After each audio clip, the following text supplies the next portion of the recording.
Yo ballers, this is Kicks Contest, I'm Uncle Ras. And today we're gonna test the Cleveland Cavaliers star Donovan Mitchell's fourth shoe with Adidas, the Adidas D.O.N. Issue 4.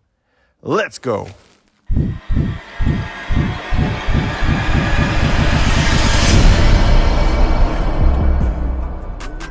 I didn't have any difficulties with putting these on due to a detached tongue and a classic lacing system. D.O.N. Issue 4 ran a full-size large, and even Ljoha Matrasfly White was able to put them on, and his shoe size is 1.5 size larger. When it came to fit, I felt fine but not perfect with my high arch. I gotta admit there's enough padding inside the shoe and there are 2 solid pods in the heel area. Before the tests, I gave the shoes to my homie Serge to break them in for me, and he said they were pretty stiff, especially during the first 2 runs. Both the upper and the cushion setup required some break-in time, and it took 7 to 8 runs for the light strike midsole to break in. Serge even had blisters on his toes on the first practice. I didn't have the same problem, but that's probably happened because the shoes run large. And also this plastic plate here on the side was causing some discomfort, and my foot was getting numb after some time. The synthetic upper made of light lock material isn't breathable. There are only some holes where the laces are to provide ventilation, but that's not enough.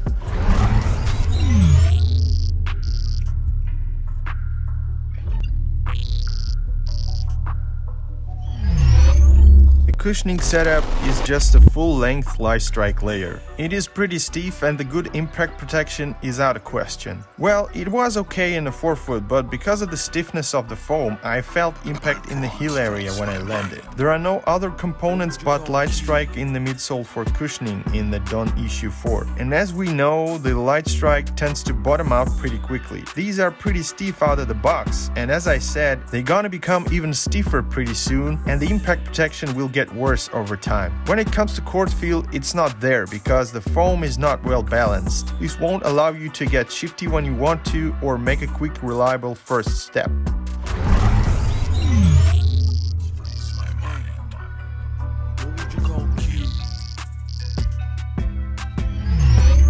The traction pattern on these is kinda weird, with wide and flat grooves going in different directions. On a clean court it was okay, the shoes were screeching and squeaking all over the place. But on a dusty court, whether it's hardwood or something else, they start slipping and sliding, and the wiping doesn't help that much. That's because of the thick and flat grooves. Could have been better with thinner lines and a classic herringbone maybe. At times it was hard for me to make a quick first step. Just look at how my foot slid here.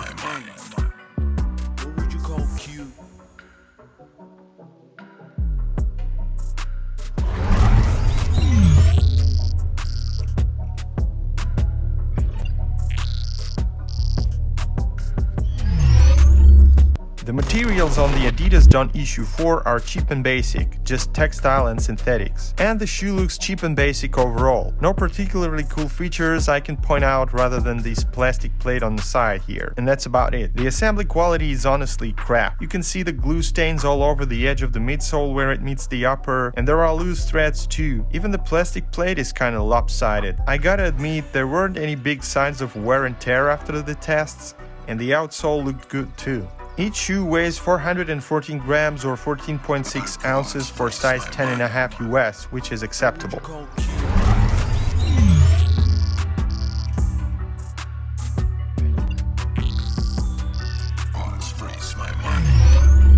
The overall lockdown is decent on the D.O.N. Issue 4.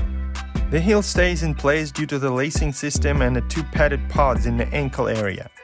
If you have a low arch, you can play with the lacing and use the 2 extra holes for additional lockdown.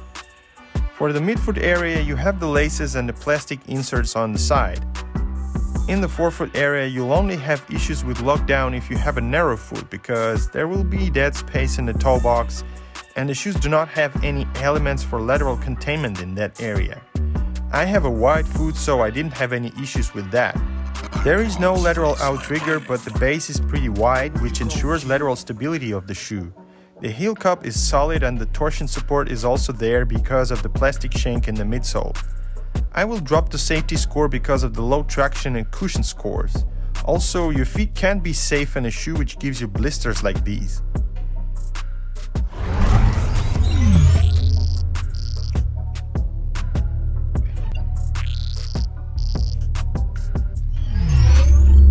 Looks like Adidas was looking for a chance to dump these underwhelming shoes, and Donovan Mitchell gave them a chance to do so by scoring 71 points against the Bulls earlier this season. And they brought down the cost from $120 to $71. We wouldn't recommend this model as a go-to shoe for full-court basketball. At best, they are okay for a gym workout or a shooting practice. That's it for today. Thanks for watching. If you like this video, please hit that thumbs up button, that goes a long way.